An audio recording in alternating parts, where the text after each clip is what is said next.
Hello, everyone. Welcome. Thanks for attending today's webinar. We're really excited to have you.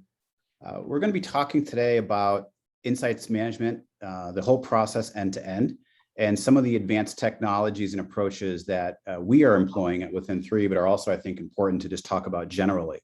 It's going to be about 45 minutes. We're going to have Q&A as well. There's a Q&A button at the bottom of the interface. If you type any questions there as we go, we will have time at the end for the three of us to try to address those. And obviously, if there's anything that we don't get to address, time permitting during this webinar, our website's a click away, and you can email us and contact us, and we'd be thrilled to come back and speak with you further. So given that, I'm going to go ahead and jump in and maybe start off by introducing the folks on this call. So my name's Lance Hill. I'm the CEO and founder of Within3. It's a pleasure to meet you all virtually. And my background's technology. I've been in the technology industry really since before I was an adult, one way or another. And in the last 20 years or so in the healthcare and life sciences space specifically. And what really excites me and what I get passionate about is not kind of technology for technology's sake, but how technology changes business and makes a difference in our world, ultimately makes healthcare a smaller place where we're more connected and more streamlined together. So that's what gets me up in the morning, is trying to figure out ways to do that and specifically help life science companies interact and bring drugs to market faster and more effectively. And then with me, I have two other former CEOs who are now members of Within3. So if you were paying attention at all to any news from us, we've made a couple of acquisitions over the last 4 to 5 months or so. A company called RMark Bio, headed by Jason Smith, and a company called Vox Analytics, headed by Tony Page. We are a very fast growing company. We are acquisitive and we're innovating at a very furious and fast pace. But what we want to do today is kind of have a little bit of the three of us share our perspectives on this insights management issue and platform and product. So I'll turn it over to maybe to those guys to say hello. So Jason, do you want to go first? Yeah, thank you, Lance. As Lance said, my name is Jason Smith. I came over from RMark Bio.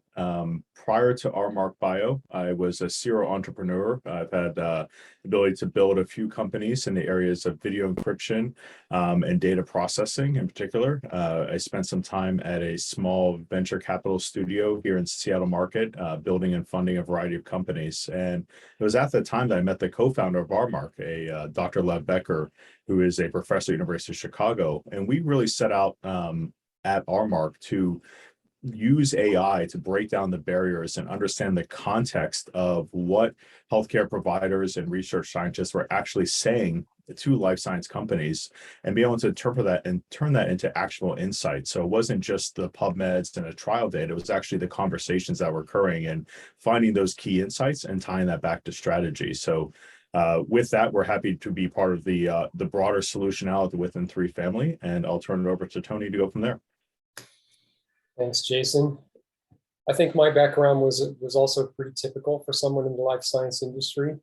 My first job out of college was as an intelligence officer in Infantry Battalion in the 82nd Airborne Division.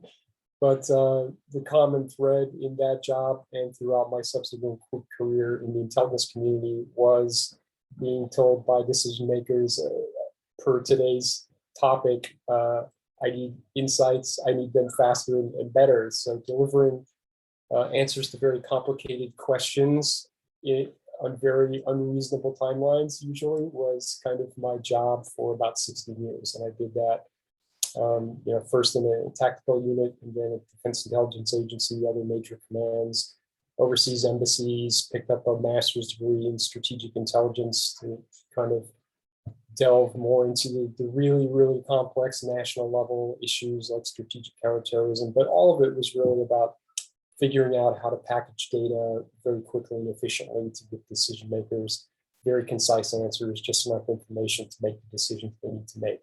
So it was very good preparation for my transition into healthcare, which was in the field of competitive analysis consulting initially. Again, same thing, trying to answer very complicated questions about therapeutic areas, very quickly and dealing with complex issues. And when I was faced with my first project, I will remember, the first task is, of course, to start going out and gathering insights and figuring out who do I need to talk to understand this therapeutic area. And I was kind of shocked to realize that I was going to have to read through thousands of PubMed articles and go through ct.gov and do a lot of Googling to figure out who are all the people connected to these things that I need to learn about and how do I network through this community. So I set about building that tool, and along the way acquired the company I was working for through management buyout. That evolved into Vox Analytics and eventually caught the attention of Mr. Hill as a leader in the space of KOL identification and mapping. So delighted to be here today. All right, cool. So hopefully between the three of us, we have some different slants on this problem to share today that I think hopefully be interesting. So this is part 2 of a 3-part webinar. And so I want to talk a little bit about if you missed the first one, it is available. You can get to it via the site. But just to recap a little bit, what we're really talking about today is the insights management problem. And really, the place we're starting from is the idea that if you're a life sciences organization, so much of what you do requires feedback from external stakeholders like healthcare professionals, patients, payers, statisticians, researchers, et cetera. And that decision timeframe from what should we do with this molecule all the way to our drugs going off patent, should we pursue a combo therapy? How can we extend the value of this molecule and everything in between? And the same applies within the life sciences arena. So much of that requires interaction with the outside world, either through a field force or through structured programs like advisory boards and steering committees and Congress meetings and things of that nature. But it really all starts with HCPs. And when we talk about the insights management process, it's really difficult when you kind of step back and look at it end to end. So within 3 for years, we've been the leader in virtual engagement within life sciences. And it's really, really clear that oftentimes the stakeholders that are chosen to engage with for different tactics, some of the ones I just mentioned, aren't the right ones.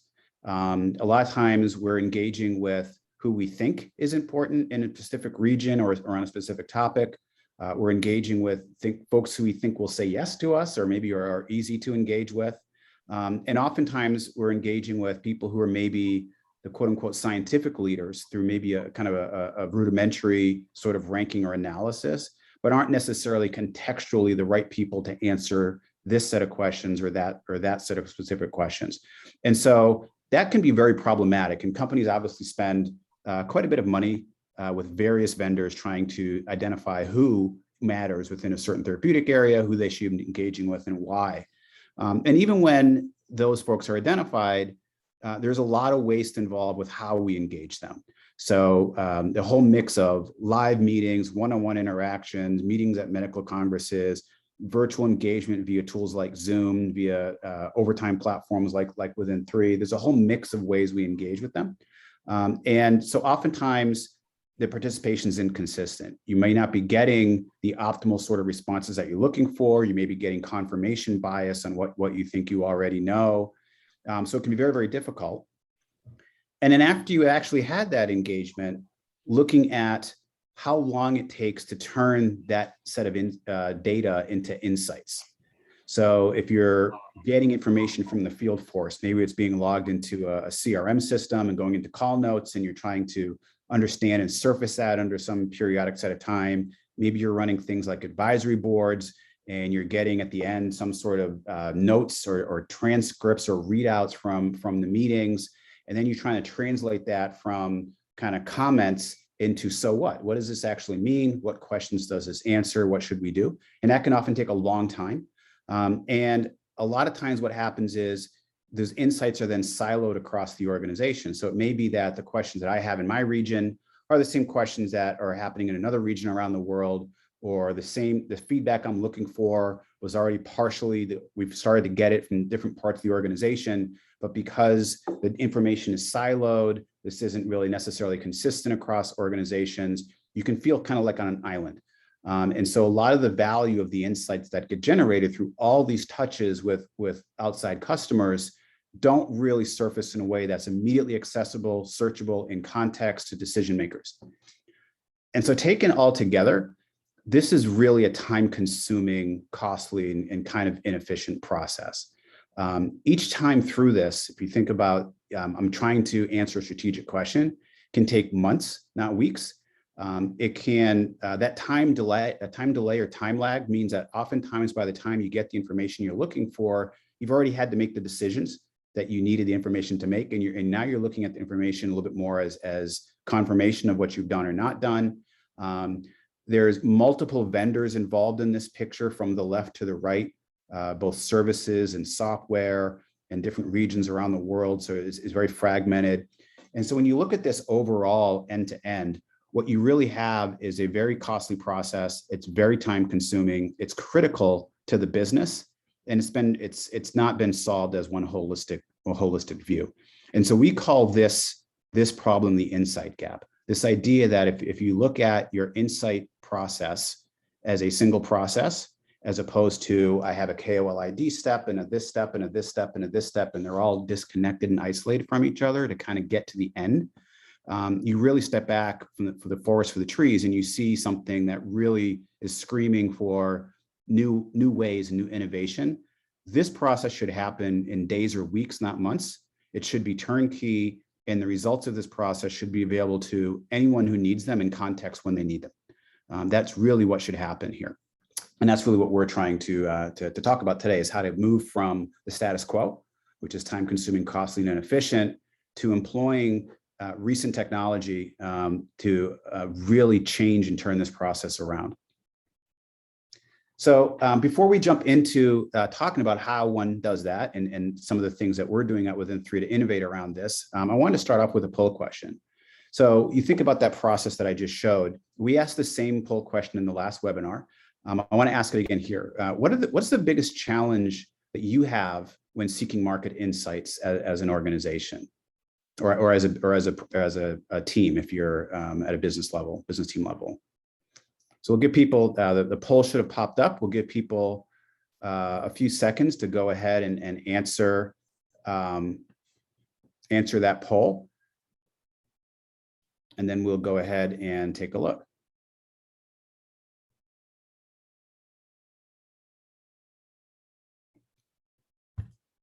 Okay, so I'm going to go ahead and go to the next slide. So before we look at your answers, I thought it would be interesting to share the answers that we had from the first webinar. The first webinar really showed people in that call thought that the problems were pretty universal. There really was no part of this process end to end that was weighted insanely different than all the rest. And it really just speaks to how fragmented and how strewn the problems are throughout this.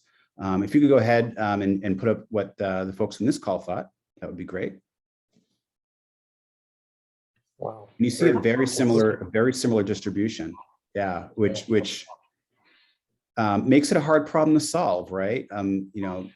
Tony and Jason, what are your thoughts on the fact that now kind of two sets of folks in a row really see a very even distribution of what is the biggest problem?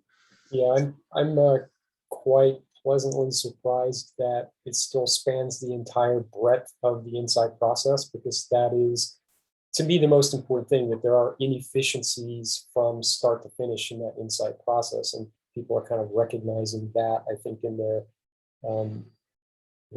rankings here. So I think it speaks well to what we're trying to do here, and kind of integrating a platform that addresses the end-to-end solution. Yeah, I definitely agree with that. I think one of the challenges, and what we've learned a lot by working with our customers, is there is no silver bullet for each one of these. You have to look at it holistically, and you have to take the entire problem on to properly solve it, because simply going deep in one, you still have 4 other areas that you have challenges in. So definitely great to see that where you're seeing the same type of results, and definitely aligns with what we're trying to solve here today. Yeah. And what is interesting is, in both webinars, the number one, although again, not by massive percentage points, is quickly translating information to insights. I think we all struggle with the idea that we got all this data coming in from all these different sources. That's great. How many how much time, how many weeks, how many third parties do we need to read through all of that and sift through it and determine what it all means so I can make a decision. If I go to a medical congress and it takes me 6 to 8 weeks after the medical congress to figure out what was going on and what it all means to me, I've missed a real powerful advantage that I could have had within the marketplace. So yeah, interesting that both weeks people thought that was maybe the most frustrating, but still a pretty even distribution. Mm-hmm. So how do we close that gap? That's kind of the topic of today's webinar, is recognizing that we have these problems kind of strewn throughout. How do we close that gap? And within 3, what we believe is really a couple of steps.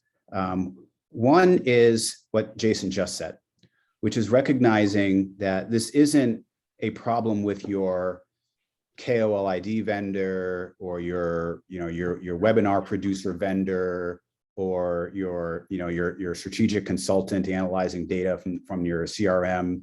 This isn't a set of individualized problems, but this is really a holistic insights management problem that we should look at and say, how do we fix this problem as a whole?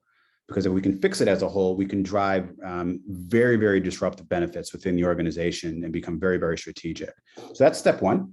And in our world, that's exactly what we are building. And really what we have put together, and we launched this officially on September 13th, is an insights management platform that is designed end-to-end to facilitate this entire process and drive those efficiencies, time benefits, getting answers better, faster, anytime you're engaging in this insight gathering sort of world. And so we call that an insights management platform. And it really consists of 3 components, if you will, within. The first is something called Within 3 Select. So this is really a part of our insights management platform that has to do with understanding en masse all of the relevant data within disease communities to know very specifically who matters in what specific contexts. So not just who publishes the most, but who matters in what specific context at a very granular level. Within 3 Connect is our traditional Within 3 virtual engagement platform that's been enhanced. And we'll talk a little bit about a couple of things that we've enhanced it with today. And then Within 3 Discover, which is our platform for understanding and analyzing all of the data coming out of Within 3 Connect and elsewhere in the organization, consolidating it together, making sense of it, trending it, giving people real-time access to answers. And all of this rests on some very, very advanced life science specific artificial intelligence and data that we could get into in a whole nother webinar as to some of those words are bandied about by a lot of organizations. What we've done here is actually pretty special. So that's our view, is to solve this holistic problem, you really need a platform that feeds these things together. And there's overlap between these ideas as well. If you're solving them together, you can really get a 1 + 1 = 5 sort of result for your business versus just trying to solve them as individual silos. And we'll talk a little bit about that as we go too. So let's start off with the first part, the left part of that process, which is identifying the right people. And I'm going to turn this over to Tony to talk about some of the ways that the industry has evolved and how one does that from the old world of here's a list of doctors who publish a lot, as an example, in a certain region, to what's possible today. Mm-hmm. Yeah, I love the Within 3 Insight platform slide that you showed prior to the section break there, because I'm still amazed by the fact that we've put together an end-to-end solution that addresses the whole insight process. And the only thing I might add to that is a feedback loop, because it is, as you alluded to in the other slides, an ongoing process. So from the perspective of the Select product and our perspective on engagement and finding the right people, that's an ongoing process. It's not identify the top 200 high publishers, because that's generally what those exercises end up providing you. It's really figuring out on an ongoing basis who are the specific people who can answer the questions that are relevant to my business leaders, and how do I get them quickly from a database or multiple databases or an engagement process to an answer to that specific question. So the first part of the process, the insight process, is really to go through those questions and think about, for each specific one, what do I need to satisfy that business objective to answer that question?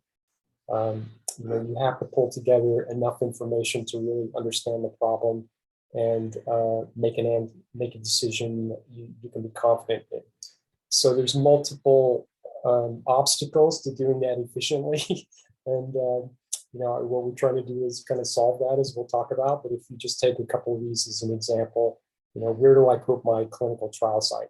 So typically an organization might just look for a large center of excellence with a lot of patient volume, and they have a KOL who's been a principal investigator there before, so they put the trial there and hope for the best, and then they are not able to accrue patients, right? So then they start dissecting the question after the fact and asking, well, how many patients are really there that are really qualified for this trial?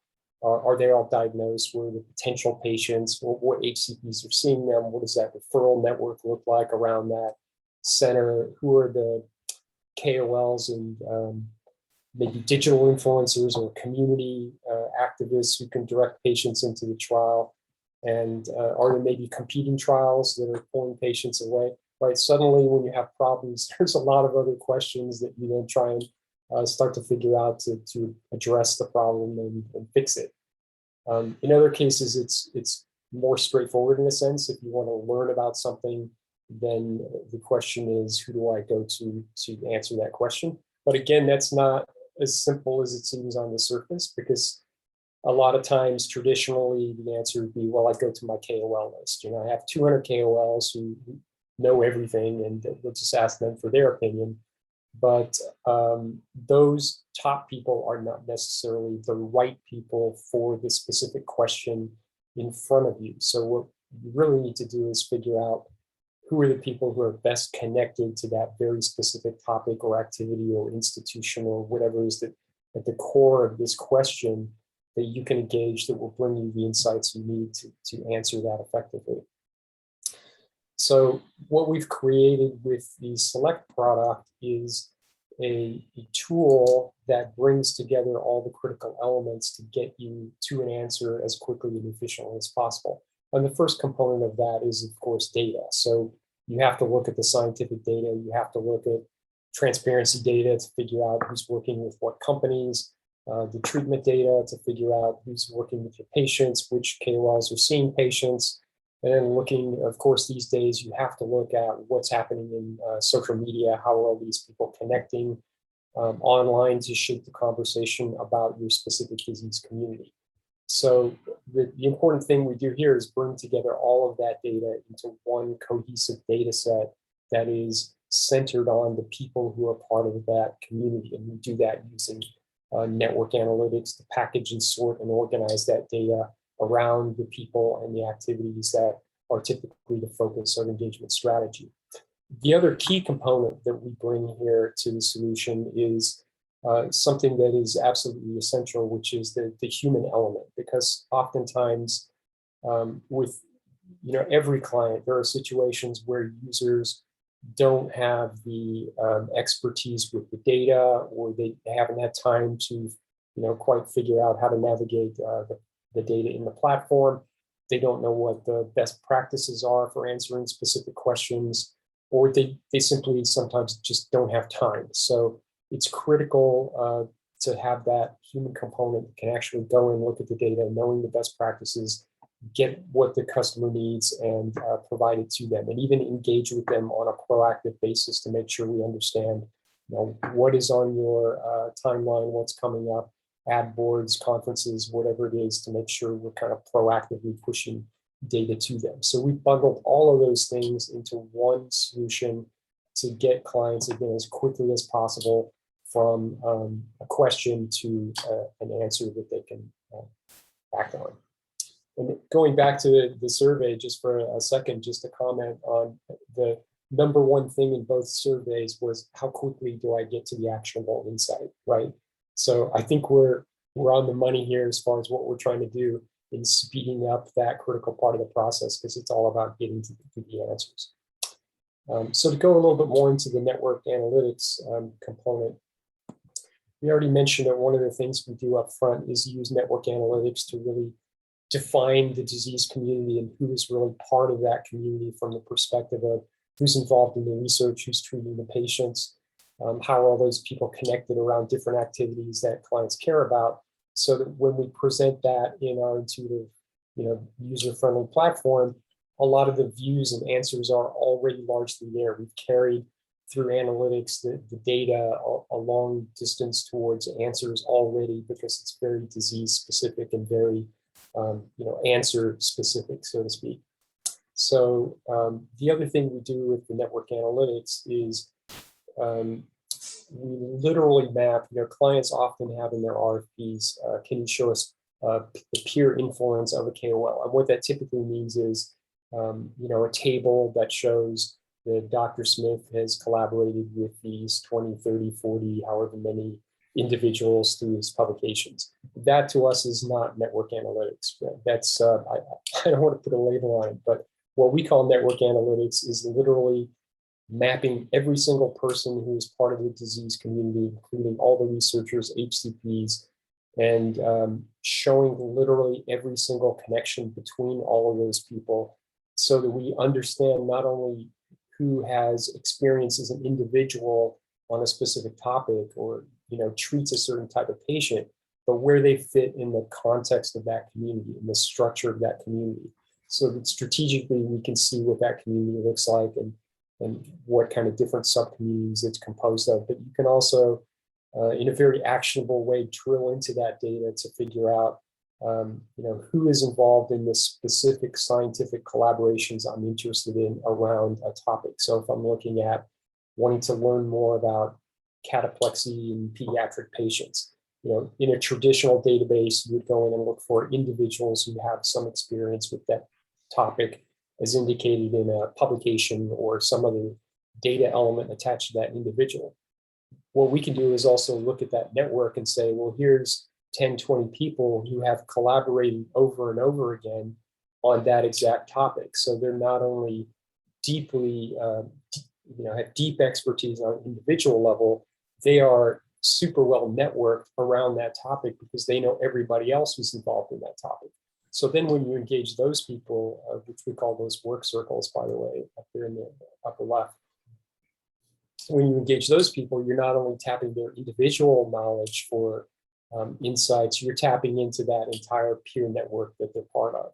And what we try to do with the Select platform is organize all the data that way, so that for whatever you're interested in learning more about or impacting, you can see exactly who is connected around that community from the perspective of the entire ecosystem. And I'll leave it there unless, Lance, you think I missed anything else that you want to touch on at this point. No, yeah, I think the big takeaway is consolidated, very complex data, networked, mapped down to every single individual disease community, available in real time with full human help. So you don't have to be an expert in everything I just said to understand the answers to some pretty sophisticated questions. So let's talk about obviously this is fully integrated to the INP, fully integrated with the ability to then engage them and then to analyze that data coming out of that in the context of all the other information from across the organization. Yeah, exactly right. So let's talk really quickly about some of the participation and engagement part of it.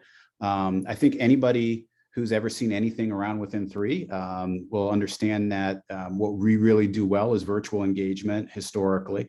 And if you have any questions on what that is or how that works, you can feel free to hit any of our marketing materials. There's a lot on there. I'm not going to go through that today. We talked a little bit about that, I think, on the first webinar.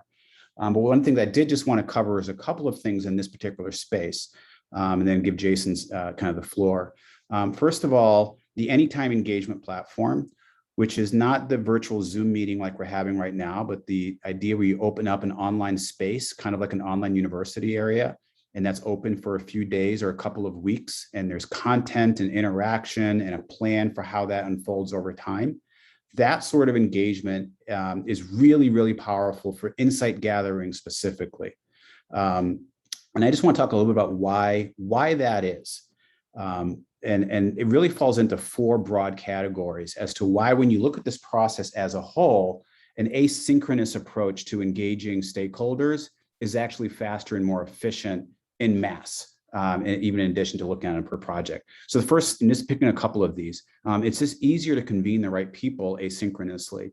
You're not asking a set of people, are you free Friday at 2 p.m., Central Time to participate in my 3-hour web conference or whatever. Instead, you're saying, if you have time over this couple of weeks in early October, you can participate. You don't have to worry about technology. You don't have to worry about lifestyle issues. You can accommodate blinding, double blinding. There's just a variety of ways that makes it easier to recruit and schedule. Also, the volume of conversation on these platforms tends to be higher. And just looking at a couple of the things here, if you're in a global setting, languages don't matter because everyone is either typing or dictating answers into the system and the language is being translated in real time. If you are in a situation where oftentimes in a group setting where there's a doctor who's the loudest voice in the room and he's kind of talking a lot or she's talking a lot and drowning everyone else out, an asynchronous overtime sort of engagement, you don't have that. And so you get answers from everybody. And so if getting answers from everybody is important to what you're trying to do versus 1 or 2 or 3 people in a group of 8 to 10, this sort of platform is really, really powerful. The quality of the conversation tends to be better as well. It's deeper. People are participating when they're concentrating on it versus I'm attending that meeting at Friday at 2 p.m. and I'm thinking about something else. I'm multitasking a little bit. I'm not really present. I've had a long week. And so maybe what I'm feeding back to you isn't as strong. I have more time to think about my answers. I have more time to look at what other people are saying and consider that. And even how the environments are designed. It's not like a meeting like this where you kind of dump someone into a room. These environments are designed to sequence certain sorts of activities to really drive out and maximize participation and the quality of what you get. These environments are also really good to with documents and other assets. And then finally, addressing the piece on the right, the output of these environments is at the end of the day, an integrated verbatim set of transcripts, not a kind of sort of transcript like you might get with a Zoom where 80% of the words are right and 20% are wrong, but you get a fully integrated asset that then can be used much, much faster to translate into actual insights. So take a 50-page transcript from an advisory board or something like that. And what you get after the fact then is data that really can be structurally changed to give you answers. And so those are some of the reasons why, when you look at it as a whole, an asynchronous approach to especially group engagement makes a tremendous lot of sense. Within 3 sides specifically, Tony mentioned the fusion of this platform together. So in our engagement product, if you are within 3 existing client, we are now offering 2 services, always included, no charge, with any particular session on within 3. The first is an expert ID service, which is given the purpose of your engagement on within 3. Let's say you're looking at, should I launch into a certain market, or you're looking to, look at clinical study data or something like that. We will use the set of analytics that Tony just described, which is embedded now in the overall within 3 IMP platform, to be able to share with you, here are 15 KOLs, let's say, through our analysis would be great participants potentially in this particular advisory board. You may already have a list, you may already know people you want to engage with, but you can kind of see where those folks are and versus the folks that our platform recommends, and maybe discover some new names that might be helpful. And then on the flip side, where before what you got from within 3 was again kind of that verbatim transcript, we are now offering a full executive summary out of the back of every single session, the kind of the so what. There was all this discussion, what were the scientific takeaways through our medical writing staff, and then fused with our technology, which we'll talk about in a second. And that is now available to all clients as well for any within 3 session with external stakeholders. So we're expanding what we are offering within the virtual platform, in addition to some of the technology improvements we're making in that space, which is not the purpose of today's webinar. So I'm going to move on and kind of hit the next section of this, which is, okay, so you've run this engagement. How do you gain insights and how do you manage those across the enterprise? So Jason? Excellent, thank you. Yeah, so when we look at this problem and we really want to address the holistic nature of it, we started by realizing that first we need to connect and select and bring that data forward and analyze that using our AI, which I'll talk about in a moment. But there's already a lot of rich data inside the enterprise of our customers. There's a field force application and component that Discover offers for medical affairs and TLLs and other teams to be using it while they're out in the field meeting with HCPs. But you already have, for example, a CRM in Viva or IQVIA's OCE. You have call center data. You have speaker program data.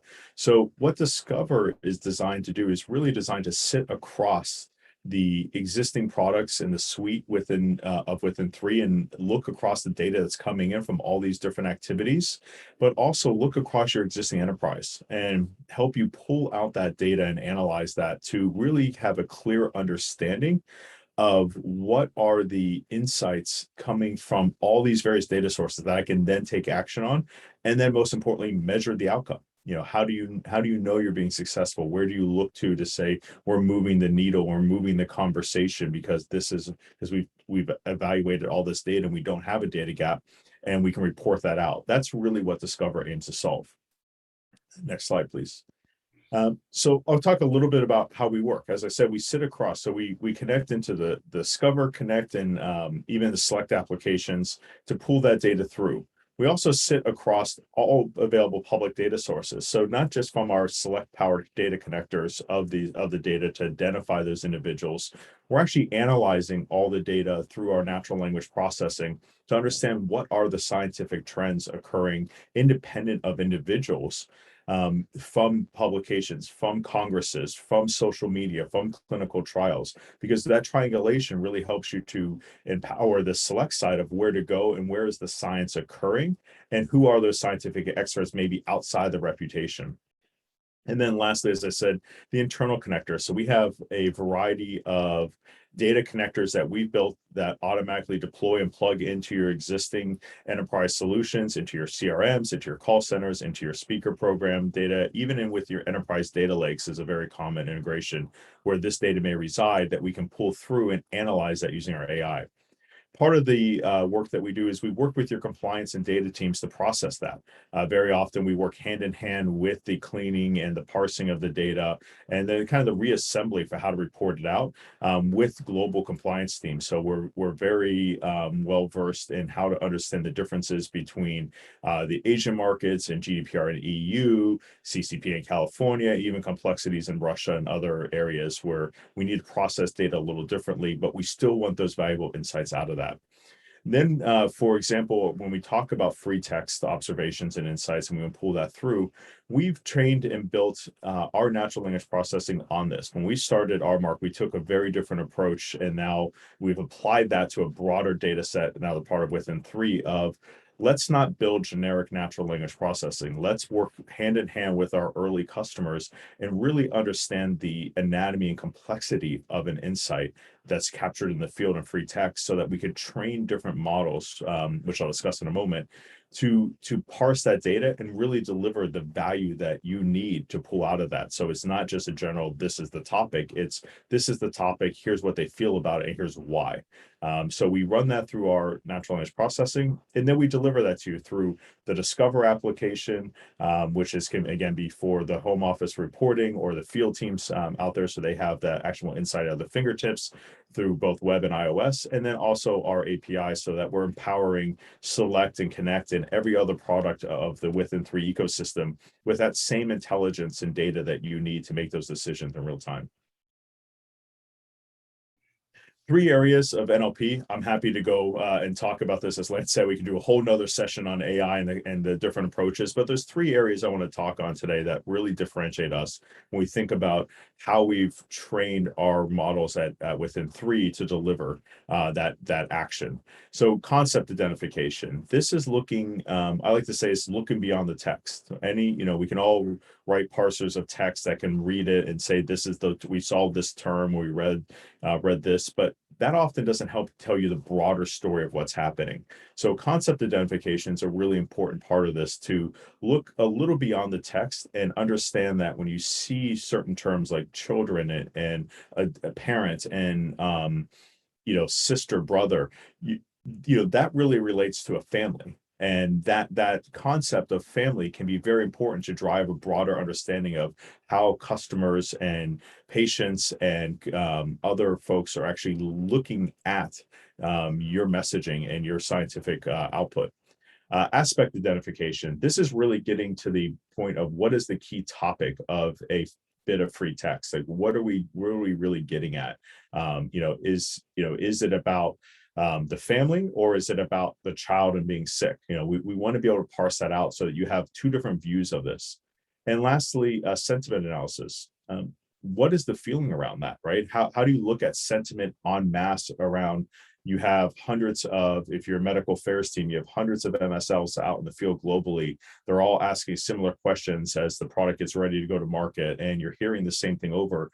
How are we looking at sentiment en masse, and what are the experts in the field really saying about our product that's about to launch? And can we address that? So we like to look at these three in tandem, I kind of say in concert with each other, because not one AI or NLP piece solves this problem. We need to bring them all together. Please. So this is something where we talk about anatomy of an insight. When I talk about bringing them together in concert and how we use this at Within 3, it really is the ability to parse a few sentences of text and provide actionable insights to you around this, because you're looking at the same bit of data a few different ways, right? We're looking for what the terms are. We're looking at what the sentiment is, and what the topics are, because those go hand in hand. You want to be able to look at a few sentences and understand that while one part may be very positive around this topic, the next sentence that someone in the field captured or wrote down was not positive. And you need to know that and be able to parse that out so that you can make different decisions on that data. And then lastly, the concept analysis. So this is just a very simple example of one small bit of text, but this is, I think, a great way to show how the Within 3 technology really is different and delivers a different type of answer that you can act upon. So lastly, we really look at Discover being that last layer to really optimize that workflow, reduce those barriers, and deliver those actual insights around that scientific voice. And really, I think Tony said a great word in terms of that feedback loop. Discover isn't meant to be the end stop. It's meant to be the data you have to then drive back into Connect, to drive deeper sessions, to drive back into Select, to look at your network of individuals and readdress that and realign those, and create that ongoing scientific feedback loop and really unify that voice.